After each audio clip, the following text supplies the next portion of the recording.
ఏ hi guys, నేను మొన్న ఒక రోజు తామరది చిన్న గడ్డ తీసుకొచ్చాను. వేరే అది ఇంతే ఉండే, ఇప్పుడు చూసారా ఎంత పెద్దగా అయిందో. జస్ట్ వాటర్లో డిప్ చేసా అంతే. దీనికోసం మంచి ప్రిపరేషన్ చేయాలి, దానికోసమే ప్లాన్ చేస్తున్నాను. సీ దిస్ ఎంత పొడుగ్గా అయిందో. ఇది చిన్న లీఫ్ వస్తుంది దీనికి.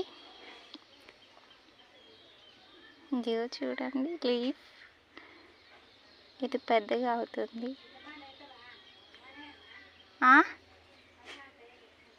వద్దు, టమాటా వేస్తా.